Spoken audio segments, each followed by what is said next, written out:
Osiris.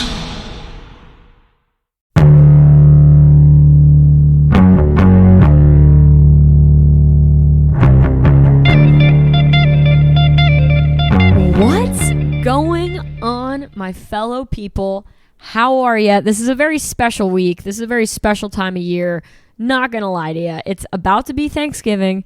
It's also, conveniently, your girl, Karina Reichman, me. It's my birthday on Thanksgiving. Ain't that some shit to be thankful for? I'm still in my 20s, but just barely. So keep that in mind as we age. This is great, man. This is good stuff. This is amazing. I am joined, as always, by my mainest man, Isaac I. Boogs Sloan. Isaac, how are you, dude? Karina, you know the song Happy Birthday to You was written by two sisters? No. Two yeah, ladies? I believe it Sisters? was written by sisters, yeah. That's cute. You think they were twins and wishing each other a happy birthday?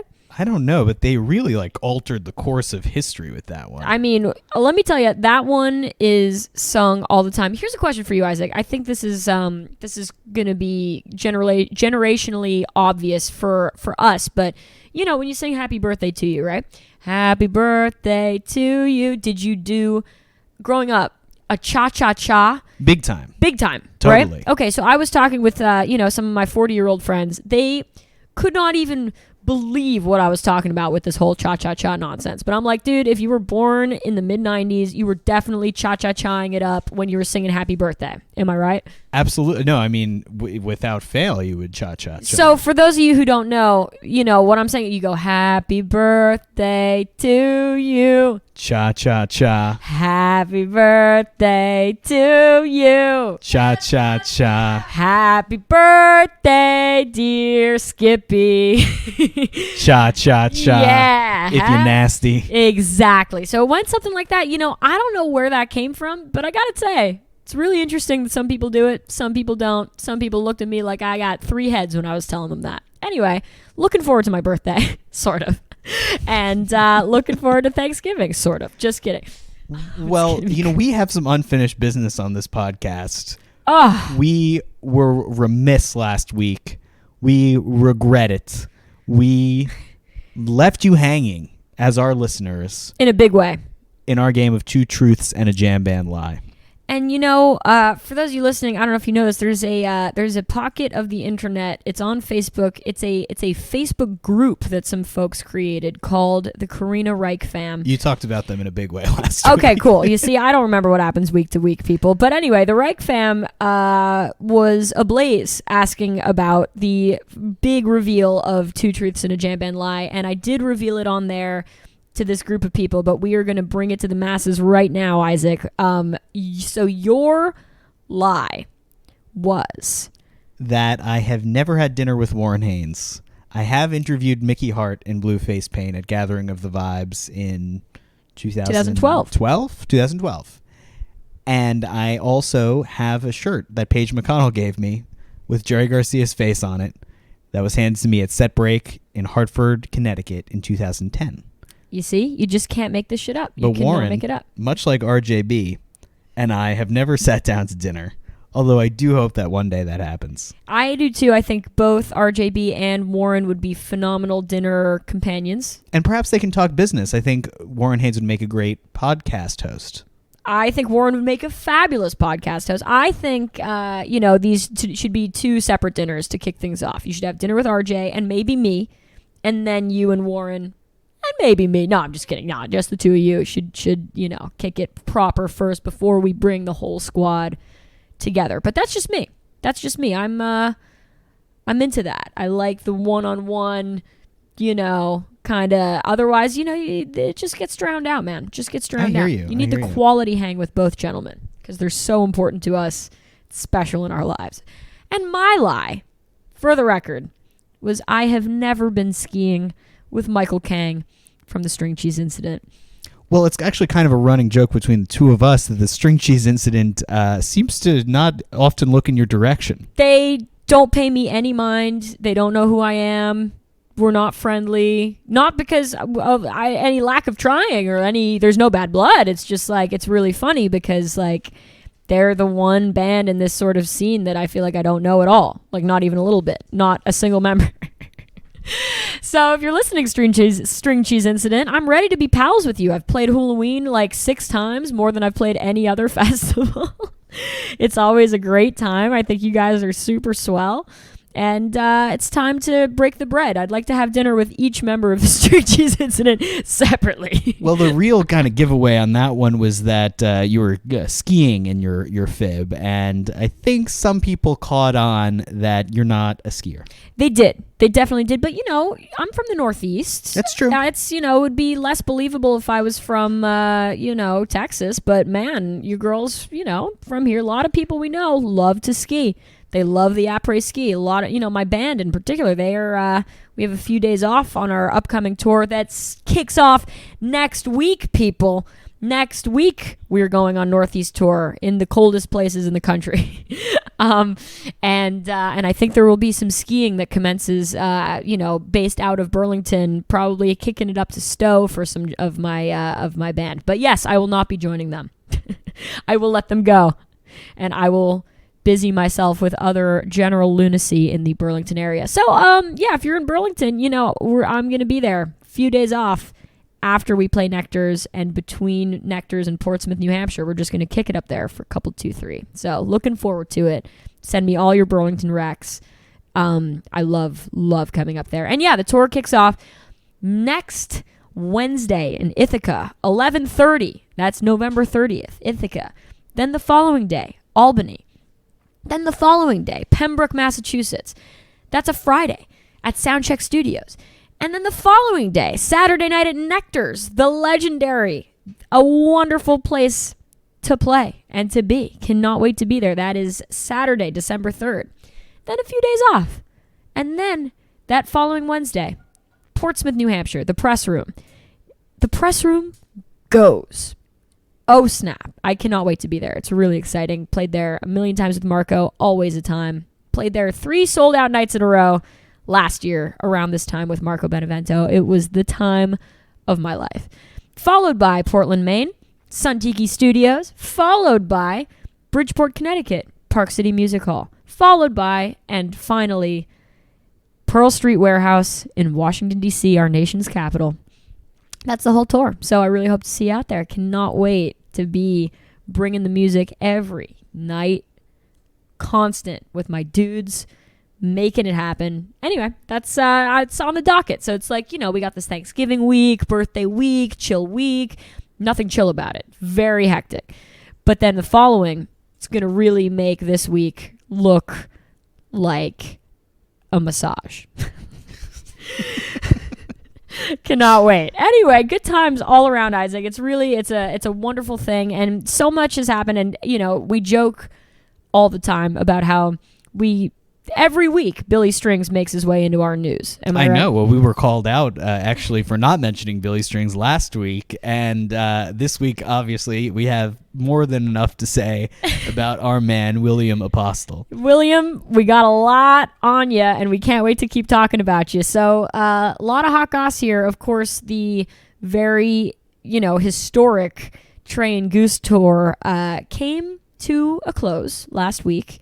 8 shows. Incredible every night. People are hanging from the rafters, freaking out. Incredible times. And what could make this even more ridiculous but Billy Strings joining the madness? Yes, he sat in on November 17th at the Eagle Bank Arena in Fairfax, Virginia, in the Trey Anastasio set. So you've already seen a set of Goose where Trey sits in on Hunger Site and on Tumble. Woo! And then Trey Band comes out and plays almost a full set before introducing the man Billy Strings to play his original Meet Me at the Creek. Great tune. And then follow it up with Possum, and then bring out Rick and Peter from Goose for the MoMA dance, Gotta Jaboo, leave the stage for an encore, and then Billy and Trey come out for Love and Regret, another Billy Strings original, play Water in the Sky, a Fish song, and then bring everyone back out on stage for Back on the Train and Carini. I mean, if that didn't flip the lid off your dome, you're not listening, because that is the craziest shit I've ever heard in my life. We are in the season of feasts right now with this big holiday coming up on Thursday, and this is a feast for sure. It's almost gluttonous. It's almost gluttonous. It's a hedonistic, absolute plethora of riches. We're not worthy. How is this all happening at the same? Like, this is absurd. This is it's a ridiculous time to be alive. And then not only that, Isaac, so this all goes down with Billy, right? But then Billy played the anthem in DC, I believe. Totally. 2 sold out shows, very tough tickets, which is amazing. Incredible. Go Billy. Go Billy. We love to see it. And Billy, he just can't stop sitting in. He just can't stop. And he crashed his own after party and sat in with Dopapod with other, illustrious members of the jam band Illuminati, including members of Pigeons playing ping pong and you name it. Members of P-Funk. P-Funk, yeah, dude. Things were popping off, and I love that there is somebody in our scene or, a scene that's adjacent, and whatever Billy might be, he's an absolute savage out there. Kid don't rest. He's out here making headlines every day in every way, and we salute him, and we salute everybody who is enabling all of this, namely Trey and Dopapod and everyone else. It is the best thing ever, and this is just it really talk about feast. Talk about feast. We're very lucky to be seeing this. It seemed really cool, and I listened back to the show on Live Fish. And also they posted an official video for Meet Me to the Creek, and it's just very cool. Meet Me at the Creek. It's just very cool to watch them play off of each other, Trey and Billy, and also just to hear, the different kinds of sounds accompany each other. Trey Band is a excellent excellent lineup of musicians who are able to, really kind of bring anything that's thrown their way to a next level, and they got to really display that aspect of what they do in kind of having these new original songs thrown at them, and also jamming with more musicians than ever. It's really unbelievable. All I can say is I hope that every member of the Trey and Anastasio band and of Goose hibernates for the next week or so. I hope everybody is resting, because just the amount of work and shedding and stress and learning, the amount that they've had to been on, quote unquote, is just mind-boggling, and it's a really historic thing that they just completed. So we're very stoked on all of that, and we managed to make it to a show. I think a lot of our listeners made it to at least one show. So go Trey, go Goose, go Billy. It's your birthday. Unbelievable. He loves it. Karina, what else do we have to talk about today? We have a lot. We have a couple things on the docket. I'm wondering, we did some free associating the other week, and people they wrote to me. They were like, more of that. And, I agree. So I wonder if we do that now or later. What do you think, Isaac? I think we should just get right into it with the free associating. Dude, do you want to go first? You you want me to present a word first? No, I would. I got a word for you. Oh, okay. Yeah, please. Okay. Isaac, I need you to free associate on coffee. Coffee is America's drug of choice. I have gone down the rabbit hole on coffee many a time, because there's, we're living in an era of third wave coffee, where there are these sleek boutique coffee shops that do their own roasts, have their own methods of brewing, and it is just next level the way people get it with coffee these days. And at one point, I think I was very kind of enraptured by that, and I thought, I'm going to go deep with the rest of the coffee nerds and get down with everything there is to know about coffee. And then I realized I just like the coffee that you can get at the Zabar's grocery store on 81st Street. 81st Street? Yeah, 80th. 80th Street. And I just like to do like a pour over coffee, and I don't need any of that fancy stuff. And it's changed my life.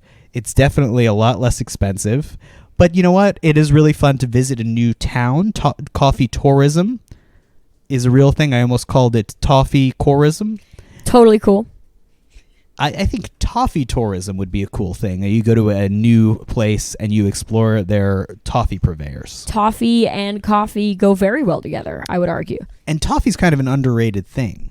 Toffee is delicious. It's really good. I'm a big fan. I went to a restaurant the other night and had profiteroles where they asked you, do you want me to pour chocolate, hot chocolate syrup all over this, or toffee syrup all over this? And I was like, holy shit, girl, you crazy for this one. How about chocolate? But I really thought about the toffee.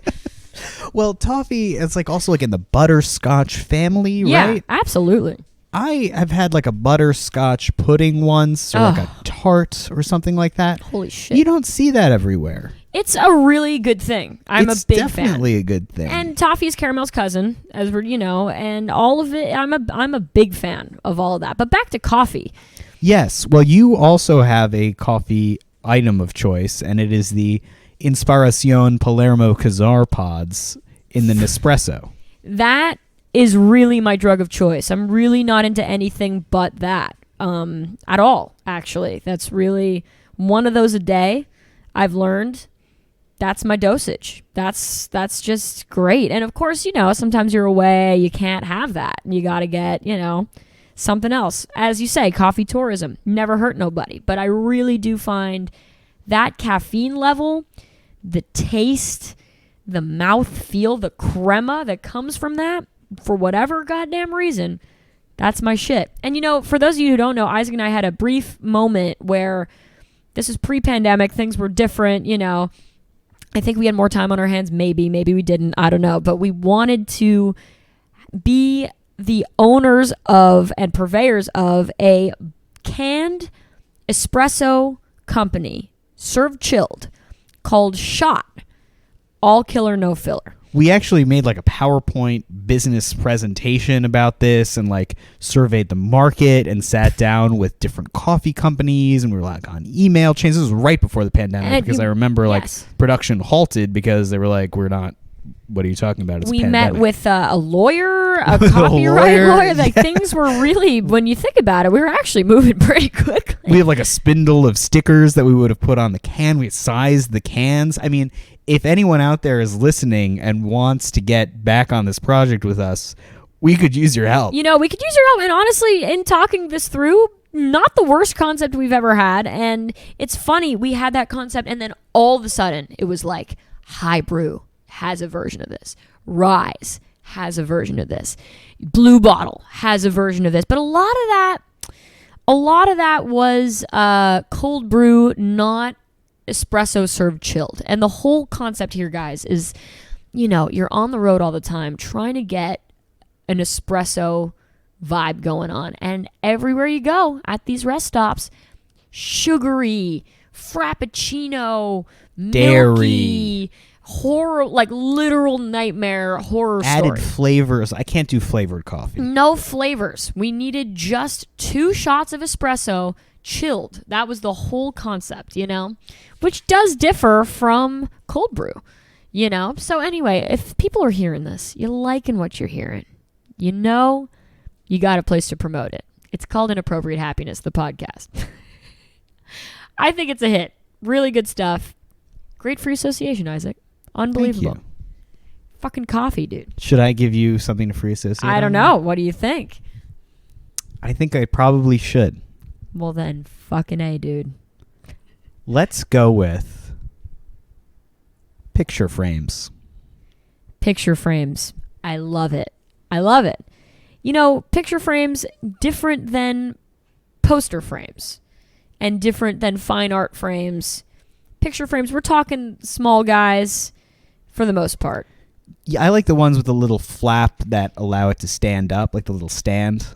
But the flap that allow it to stand up, yeah, absolutely. I'll tell you right now, it's not my favorite thing. It's just not, I'm not a huge fan. It really makes me think of a person in an office who never sees their family, who needs to supplement that by putting many photos of their family in these little picture frames so that they can look at their family all day in place of the real thing.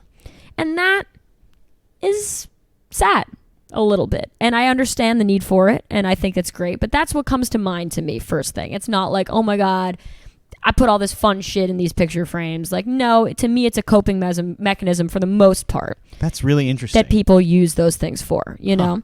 And when you go to people's houses, typically you're seeing exactly that in picture frames. Pictures of themselves and their loved ones, which, by the way, beautiful. Fantastic.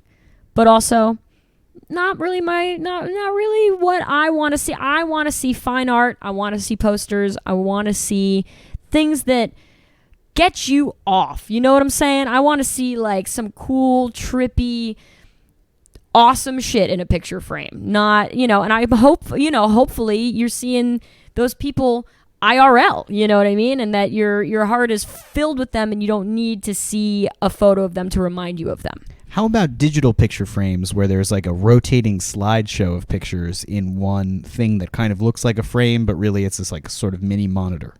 That's interesting.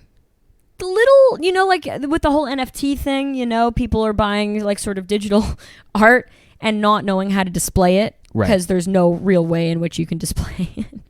So you're seeing people kind of purchasing things like that where it's like, wow, here's a rotating slideshow of my NFTs that I've purchased in a picture frame. Cool. Here for it. Haven't quite mentally adapted to that. You know what I mean? Haven't been like, wow, you know, what I could really go for is a rotating slideshow in a picture frame of all this swag digital art that I purchased with Ethereum. Well, I don't know if I would put digital art in there, but I think it would be a kind of amalgamation of different pictures. Of the two, okay. Funny pictures, concert pictures. Sure. Pictures of people, pictures of things. Pictures of people, yeah. You know, I mean, there's definitely a place for this. I don't mean to poo-poo the picture frame. I think the picture frame serves a great purpose for people who like it. And that's fabulous. I want to know what the listeners want us to free associate on. That is the real hot goss, Isaac. That is really what we want. So please write in, figure it out, DM me, go to the Karina Reich fam on Facebook. I read all that shit. Really should stop reading it, but I definitely am all up in there. Let us know. And I think our last story for today's episode is the uproar around Ticketmaster and Taylor Swift, who really doesn't get enough airtime on this podcast. True, but she gets plenty of airtime everywhere else. Right, we probably balance it out. Maybe that's why, you know, we sort of are like, you know, everybody else has got Tay-Tay covered. We need to rep Billy and Widespread Panic. I also don't know anything about Taylor Swift. Perfect. Very little. Well, great place to start. So I think this is interesting. You know, basically they assured her that their servers could handle the volume, the rupture of volume that was about to come. And when tickets for her tour tour went, of course. And lo and behold, this was not the case. The servers crashed, everything went down, blah, blah, blah. So much so that she canceled the on sale. Which, you never see that, Isaac. You know, in our world, you know, and this is fun. Like, I think in general, the general thing that I'd like to say about this is it's just Ticketmaster, we can wax poetic on that in a second, but it's just funny because in our world, you know, Fish, New Year's Eve, tough ticket, right? People clamor onto the servers trying to get in the door. Anything to get in the door, right? And everybody is put into a queue and it's an absolute fucking nightmare and people sweat over this and everybody gets shut out. I mean, of course, people get through, but it's more common than not to not land any tickets and be very upset about this and turn to Fantasy Tour or Twitter or your homies or whatever it might be to try and rectify the situation, get yourself in the door, right? Now, this is, you know, the Swifties, obviously, this is not a cult phenomenon. This is as mainstream gets, I would argue. So to sort of bring that to the mainstream and people sort of see, like, what is going on in terms of what, like, sort of our people have dealt with for so long, I think is really it's both humorous. It's sad. We're living in a crazy time with this ticketing company being the monopoly over everything. There's no, but we are also living in a world run by monopolies. So that's sort of what we're looking at, and it is a crazy thing. It's a crazy thing, and it's also like I just don't know what people are going to do to rectify the situation. It's only gotten harder to get tickets. There's all of these efforts towards verified fans and, all of these sort of stop the scalping things, and it feels like it's only made getting tickets actually harder, right? I think that's accurate, and now, there's obviously this new, what's it called, diamond pricing? Platinum. Or platinum, sorry, that's what I meant, platinum, and, tickets that are put on sale by the promoter and by the artist and, on all, whether it's Access or Ticketmaster, whatever it might be, that are gauged, the pricing is gauged by demand. So you can be on there trying to buy a ticket that would normally go for $100 that is now being sold for $5,000 if enough people are on there trying to buy at the same time, which presents a very interesting... It's also like a bit of a sketchy kind of algorithm. Like, how is that exactly working? They're like, oh, we have 5,000 people on here. I mean, it's got to be more, right? Sure. More like 35,000 people Sure. on here trying to buy tickets.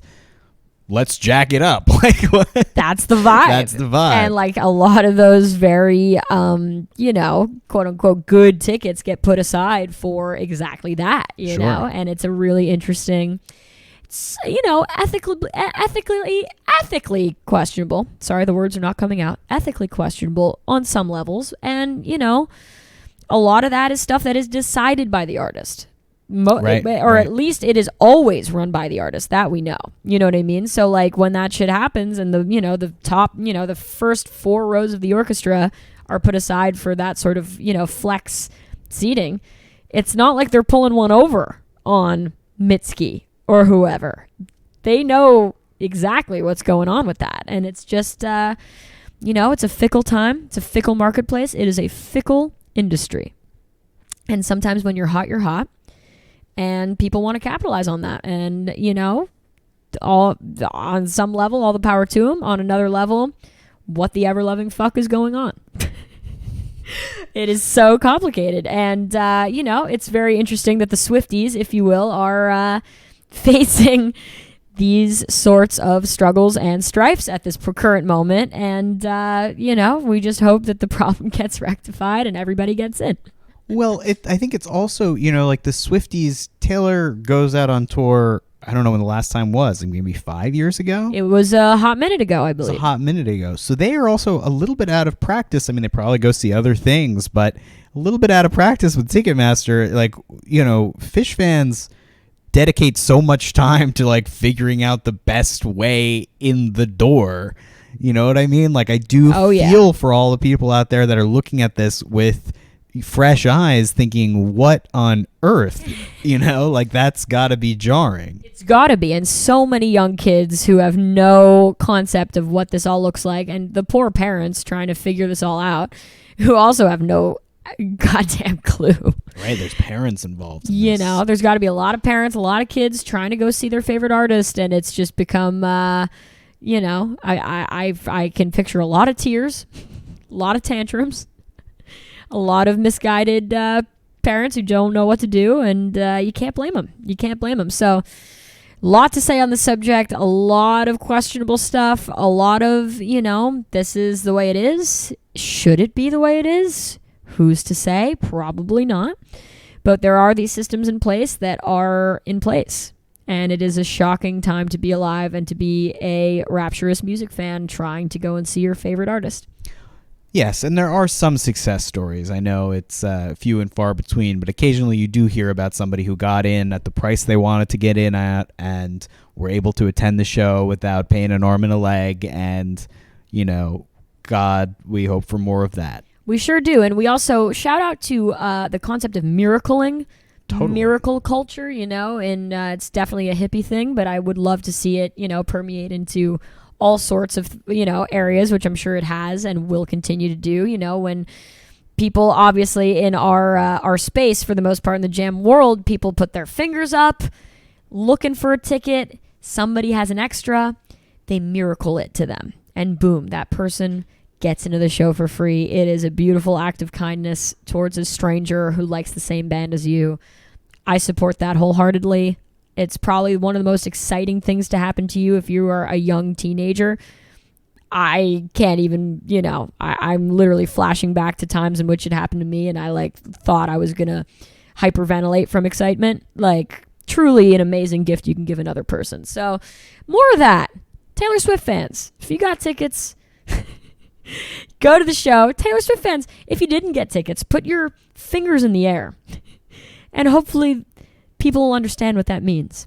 I, in 10th grade, was miracled into a pavement show at Central Park Summer Stage. And I was so excited that I ran across the street. And if you know Central Park Summer Stage, you'll know that there is a biking and jogging lane right before the venue. And so I ran from one side to the other, and a runner was jogging past me and threw me out of the way. And I went from elation to confusion and upset and embarrassment. Ow.